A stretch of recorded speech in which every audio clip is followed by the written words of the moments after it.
Good morning po uli sa inyong lahat mga kamatsas. Ngayon naman, dito naman tayo sa mga malakasang mamawan na bakbakan. Team Ukraine sa top board versus USA. Dito po ay may naganap na kakaiba sa match na ito.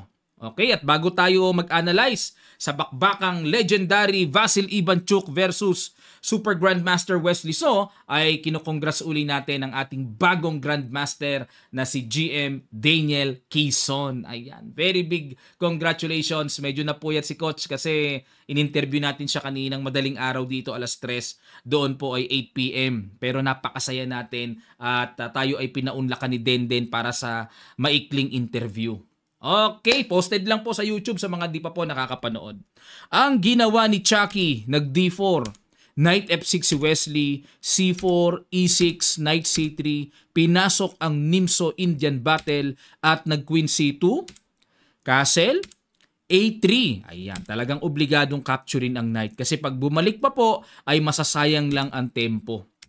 D5, control the center syempre, Knight F3 develop at pinili ni Wesley ang variation to capture the C4, Queen takes C4 at nag B6. Ayan, dito po kasi sa ganitong linya kaya kinakapture yan para may option ang black na mag-develop ng light square bishop with tempo attack. Makakatipid ng tempo sa development. Bishop G5, nilabas ang bishop, pressure at nag-bishop A6, umilag sa A4 pumunta si Chucky para hindi pa basta-basta makadevelop yung isang knight kasi maiiwan yung bishop eh.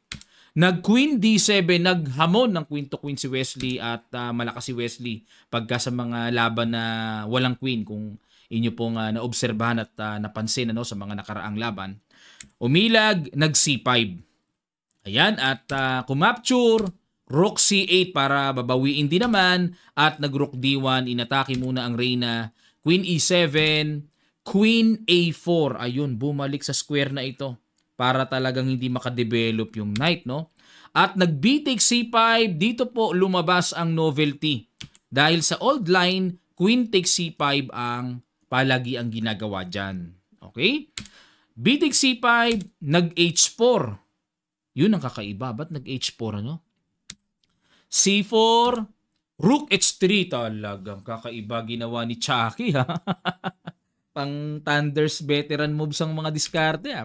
H6 at nag-Queen C2 lang. O, yun lang. Kinargahan ni Chucky. O, sa bagay, di naman nakakapagtaka kay Chucky para makuha niya yung mga ganyang ideas. Grabe naman. Kumbaga sa yan ang tinatawag nilang nagkaroon na ng tahid. Pinagtibay na ng panahon yan eh. Pero dito mga kamatsas, alamin natin, ano mangyayari pag kinapture yung sacrifice bishop? H takes G5. Na ang idea, pag umalis ang knight ay papasok ng check doon, mamamatyas ang black king. 'Di ba? Mangyari, baka mag knight BD7 na lang. Pero delikado na rin kasi bukas na yung H file. Kakapturein lang yung knight. Pero balik tayo mga kamatsas, nag knight BD7 lang si Wesley. Knight D4. Ayun na, bad move. Si Chucky dapat daw ang tira. Ganun pala yun. G4 pala. Natuto ko dito. Yan pala magandang follow-up, ano? Oo nga, Kasi anytime, di pa rin naman pwedeng capturing yan. At ang idea ng G4, hahataw ng capture sa F6 din, babasag G5, diretso kagad. May tempo na bomba kagad sa king side. Grabe yung G4. Silent, pero malakas. Balik tayo. Pero ginawa dito ni Chucky, nag-Knight D4. Ayan. Siguro itong Knight D4, para maklear lang ni Chucky ang control niya sa third rank, at iniiwasan niya or naiilang siya sa mga paparating na baka mabasagan ng C3 o kahit papaano, nandyan na yung tore. Bishop B7, okay, napansin ni Wesley na parang wala nang silbi yung bishop niya, nilagay na po sa talagang proper control at nag-bishop D2, inilag na. Okay, kasi talagang kakapturein na po yan, capture and magbi-bishop E4, pwede na sasanggahin muna yung paparating na check doon. O kaya knight E4. Knight E4 pala kasi may diretso capture sa knight Threat pa queen. So, knight E4. So, yun ang purpose ng bishop B7. Kaya, umilag na si Chucky. A5 para pigilan ang bishop B4. O, pang-istorbo pa rin yan kahit papaano. Kaya nag-A5 si Wesley. At nag-F3, ayan, para to protect the E4. At baka mamaya ay matirahan pa ng bishop E4. At nag-Queen C5. Okay, naging bad move yung tira na yan according to Stockfish. Dapat daw po ay, basag na pala. Yun lang, yan ang na-miss ni Wesley malakas. Pag kumapture sabay follow-up ng knight D5. Oo nga, no? May paparating na hataw, tapos babagsak yung A3. At the same time, may pressure din papunta sa A3. Pag di napansin, double. Dami palang paparating na laman nun. So, sacrifice na pala, no? Pero nag-Queen C5 si Wesley at nag-Bishop E3. Ayun, dapat naman daw dito, dahil hindi nag-C3 ang black, barahan kagad ng Bishop. Yan po ang accurate. Okay, pero iba direksyon. Nag-Bishop E3 si Chucky. Ayun, nakabasag na. Queen takes, capture. Bad mo bang ginawa ni Wesley? Dapat daw po Queen F8. Takbo na pala doon. Grabe, no? Gulo pala ng laban na to. Pero kinapture niya, capture. Bishop C1, suporta sa A3. At nag-Bishop A6, binalik para nag-aabang dito ang black na pag nag-push yan, may capture. Pinush nga ni Chucky. Bad move pa rin. Dapat daw accurate ay G4 pa rin.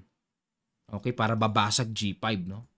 Pero E4, capture, king takes, rook AC8, and bishop B2, rook 3C5, at nag-G4. Ayun. At itong tore po, dahil pangit dyan, ilalagay yan sa H2 para mailipat sa D2. Yan ang mga planuhan.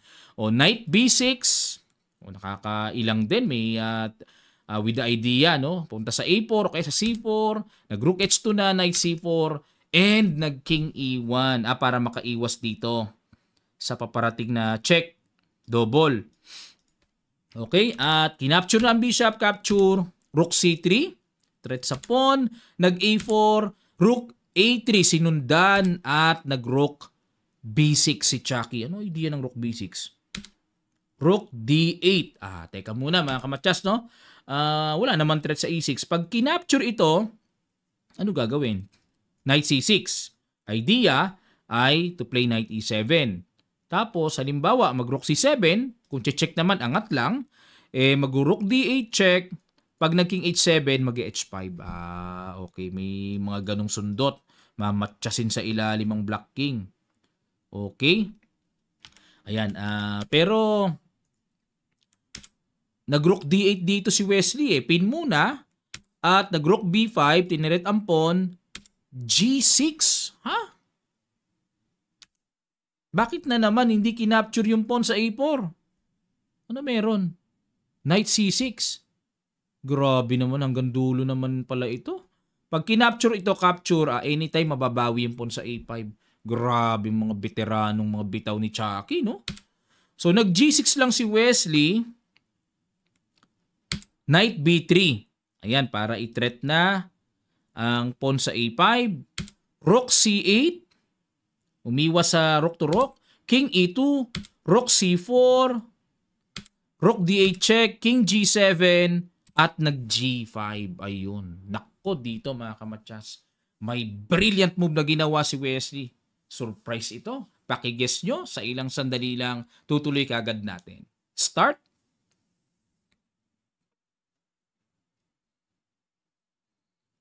Maraming salamat po. Congrats sa mga nakakita. May hataw na pala ng sacrifice knight takes E4.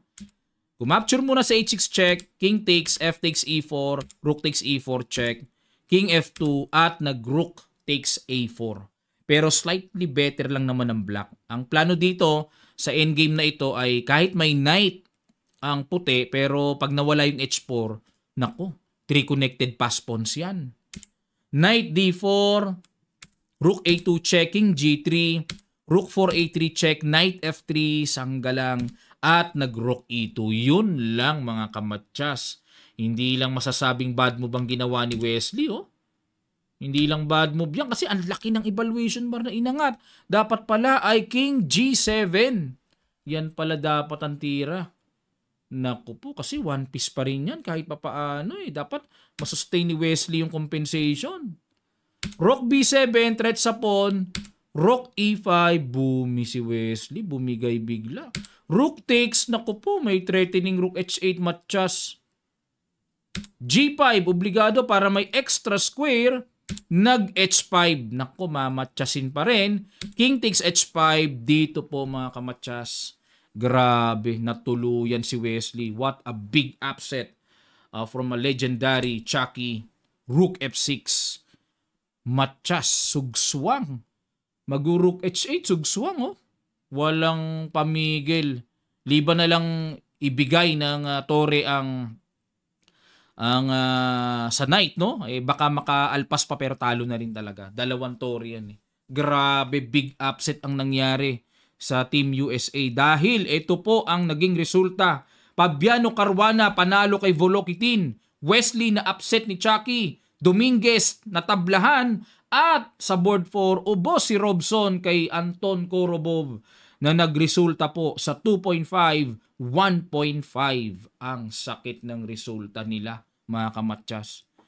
Unexpected ito. Tuwang-tuwa yung mga sumusunod na teams na nag-aabang sa kanila like India, China, Hungary, yung mga nasa taas. Nadali na upset ang Team USA. Eh, ganun talaga eh. Ganun talaga chess eh. Pero talagang winning si Wesley, no? From opening to middle game, lamang talaga siya. Nabitawan. Sige po mga kamatchas, ano po ang inyong saloobin, mga komento dito sa kanilang nangyaring match na ito? Kakaiba dahil upset eh. Sige po, lapag nyo lang sa comment section below mga kamatchas. Wag lang po tayong mag-aaway ha. Yung iba nag-aaway eh. Mag-share lang kayo ng inyong idea, suggestions, and comments. Ha? Maraming salamat po mga kamatchas at susunod pa natin ang mga laro naman nila, yung iba pa, kagaya nila Magnus Carlsen o silipin natin si Magnus mamaya. Okay po, muli po sa darating na September 23 ay magpapasimula na ang ating online training. Lalapag ko lang po sa comment section below, ipipin ko lang para makahabol po kayo sa registration. Kung kayo po ay belong sa beginners, intermediate, and advanced, mag-enroll na po kayo. Si Coach IM Kamatchas po ang magtuturo doon. Ako po. Maraming salamat. Magkita-kita pa tayo sa mga susunod pang chess updates.